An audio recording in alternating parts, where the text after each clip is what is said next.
Ontem o Santos conseguiu mais uma vitória no Campeonato Brasileiro. Fora de casa, contra o Avaí, o Peixe venceu por 2-1. Sobre esse assunto eu converso aqui no nosso estúdio com o jornalista Alex Frutuoso. Alex, boa noite, né? O time catarinense é o lanterna, né, do campeonato. Isso significa que foi uma vitória fácil, então, para o Santos?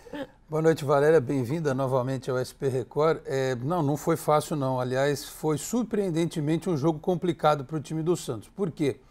O Avaí vinha de 10 resultados negativos no campeonato. Colecionou ontem o 11º. Foram 9 derrotas e um empate. Lanterna da competição e o Santos terceiro colocado. O time começou bem, fez 2 gols.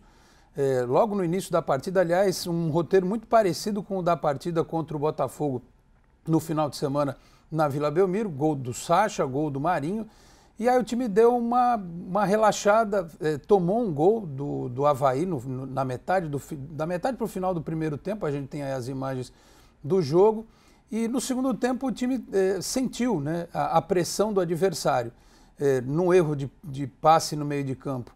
O jogador do Avaí saiu na cara do goleiro Everson e o Gustavo Henrique acabou fazendo uma falta ali, trocou o cartão pelo gol, foi expulso. O Santos jogou boa parte do segundo tempo com um atleta a menos, se defendendo, tendo que se segurar para conseguir esse resultado que era muito importante na tabela, até porque o Santos tem uma sequência aí, que daqui 2 rodadas, por exemplo, tem o clássico contra o São Paulo na Vila Belmiro.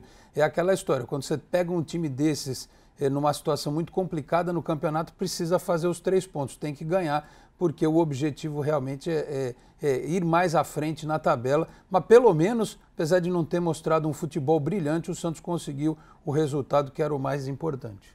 E para sábado, o que a gente pode esperar então na partida aí contra o Goiás? Pois é uma sequência, como eu falei, de 2 jogos fora, né? Tem até um bordão no futebol que diz o seguinte: se você vai fazer 2 partidas fora de casa, é melhor você se arriscar, porque se você ganhar um jogo e perder o outro, você soma os 3 pontos de uma vitória. Se você empatar os 2, você vai somar só 2 pontos. Então, assim, nessa pequena saída, que inclui, inclusive, o Santos não volta para Santos, ele vai direto de Florianópolis para Goiânia. Ele já conseguiu a primeira parte desse objetivo, que era vencer a equipe do Avaí. O Goiás é um adversário mais qualificado, mas você vai dizer assim, poxa, mas no primeiro turno aqui na Vila Belmiro o Santos ganhou de 6-1. Pois é, mas mudou muito o time do Goiás. Tem jogadores experientes, o Serra Dourada é sempre um lugar muito difícil de atuar. Recentemente o Flamengo empatou lá com o Goiás, que o Flamengo é o líder do campeonato, e tem lá um jogador chamado Michael, que inclusive fez parte dos planos do Santos, que é muito rápido, muito habilidoso e vai dar muito trabalho. O Santos vai ter um jogo difícil lá em Goiânia.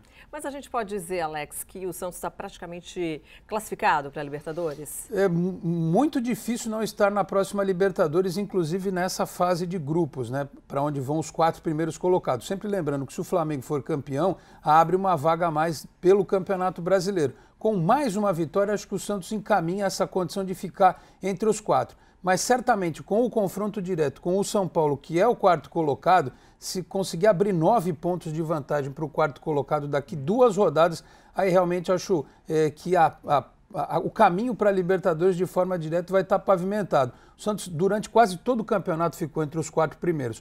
Não pode perder esse objetivo agora e principalmente esse ritmo nas últimas rodadas da competição. E o que o técnico vai ter que trabalhar neste momento, Alex? Eu acho que ele deve seguir com o time que ele achou, né? O Sampaoli era muito criticado por conta de mudar demais o time, de fazer muitas alterações. E de 3 partidas para cá ele colocou a equipe jogando com 4 defensores, 2 laterais de ofício, o Pará na direita, o Jorge na esquerda. No jogo de ontem ele fez só uma alteração, que foi tirar o Evandro para colocar o Felipe Jonathan. Aí no intervalo ele até mudou, mas se mantiver o que está dando certo, eu acho que a tendência é que consiga mais vitórias. Tá certo, Alex. Obrigada. Obrigado, Valéria. Pela participação aqui com a gente.